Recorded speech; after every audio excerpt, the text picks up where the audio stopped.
but those long legs and long arms make for beautiful gymnastics. She does it as well as anyone.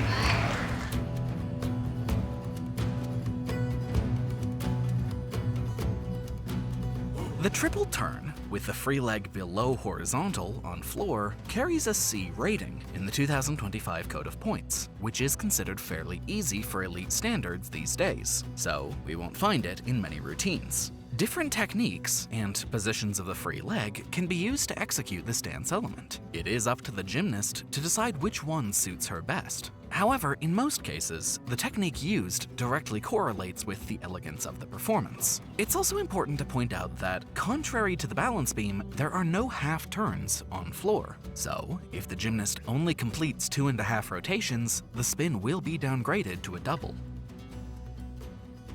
Until 2016, gymnasts needed to include a minimum 360-degree turn on one foot in their compositions to avoid a 1/10 deduction. However, this requirement has since been removed from the Code of Points.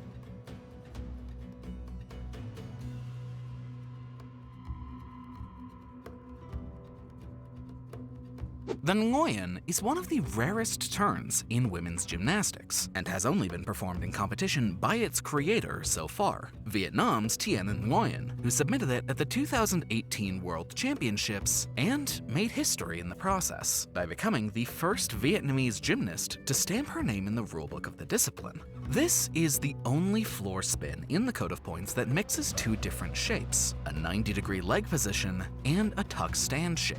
It's described as a double turn, starting with the free leg at horizontal and lowering to complete the turn in a wolf position. The technical committee gave it a C rating, which is not a great incentive for other gymnasts to train it.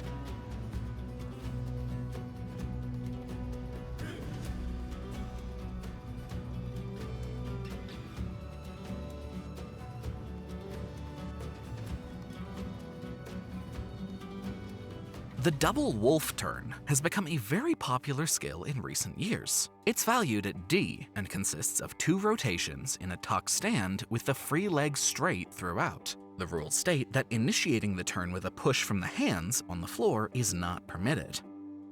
A deduction we often see with this spin is the constant flailing of the arms during the rotations, which makes it look uncontrolled and takes away the smoothness of the element. Another deduction we often see, not only with the double wolf turn but with most turns in this list, is the failure to finish the rotation in the exact same place that it was initiated. For this reason, judges will take a 10th off the execution score due to a lack of precision.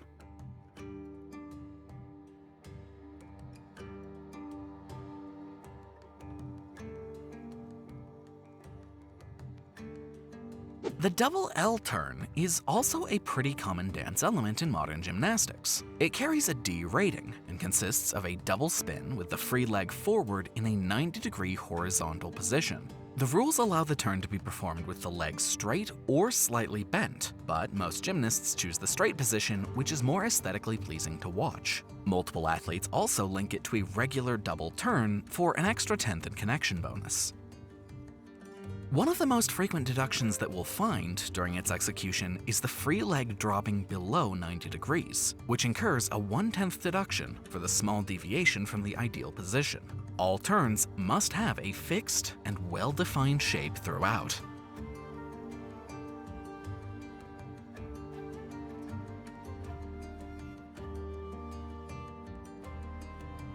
The Memmel was submitted at the 2003 World Championships by American gymnast Chelsea Memmel and carries a D rating as well. It consists of a double turn with the free leg held upward in a 180-degree split position, and the athlete is allowed to use the hands as support. In Chelsea's particular case, she only used one hand, but most gymnasts use both. Due to requiring a 180-degree leg separation, this spin favors the most flexible gymnasts and is often linked to an illusion turn, which increases the start value by a 10th. Dutch gymnast Ettore Thorstetier included both the double L turn and the Memmel in a beautiful and original 4-skill dance sequence that gave her 3/10ths in bonus.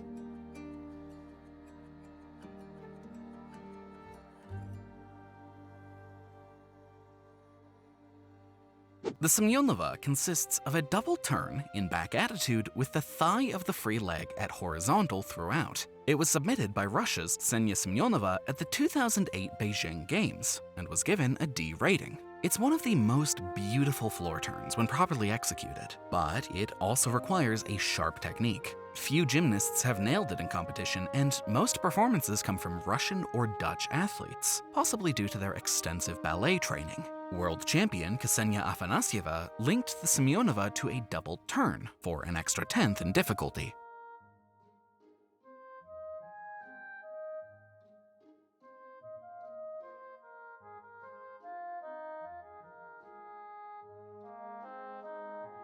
The Berar is even more rare than the Semenova, and it also requires a lot more back flexibility. It consists of a double turn with the free leg held backward and upward with both hands, and is named after Romania's Iulia Berar, who successfully performed it at the 2018 Youth Olympics qualifying competition. Olympic champion Catalina Ponor performed a very similar turn back in 2006. However, she only supported it with one hand during the first rotation and never submitted it at a World Championships or an Olympic Games, which were the only two options available for submitting new skills at the time. The Berar carries a D rating as well and is often referred to as a double scorpion turn.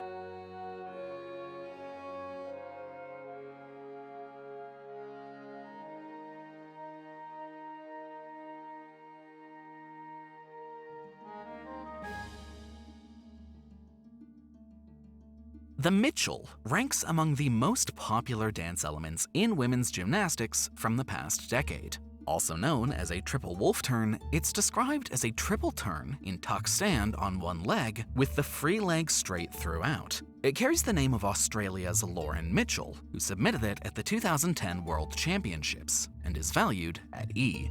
As mentioned before, the lack of precision and flailing of the arms are deductions we'll find in 90% of performances with this specific shape.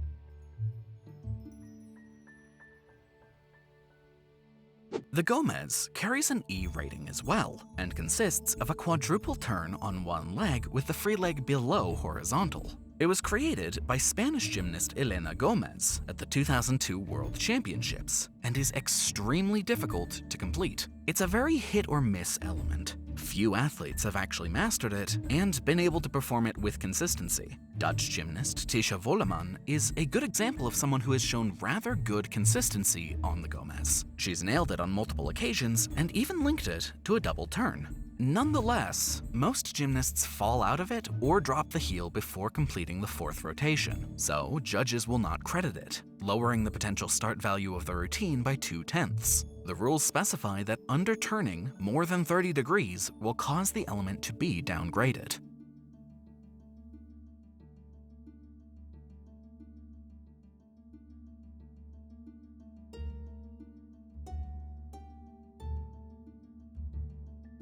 We come to the conclusion of this list with the Mustafina, a triple turn with the free leg held upward in a 180-degree split position, also known as a triple Y turn. It was submitted at the 2014 World Championships by Russia's Aliya Mustafina and given an E rating. On top of requiring a good amount of flexibility, it's also very difficult to complete, falling into the same category as the Gomez as being very hit or miss. However, when executed with the proper control and shape, the Mustafina easily becomes one of the most beautiful turns in women's gymnastics.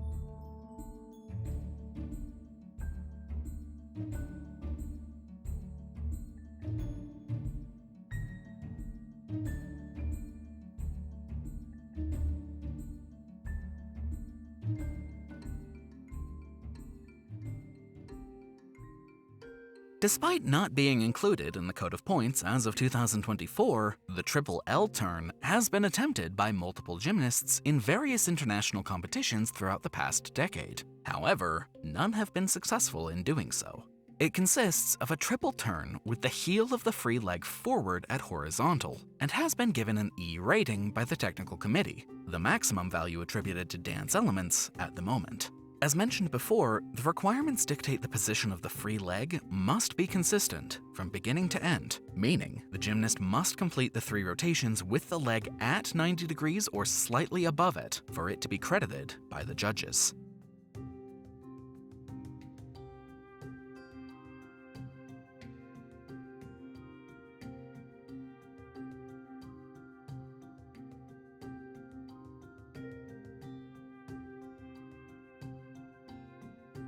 What's your favorite floor turn in women's gymnastics?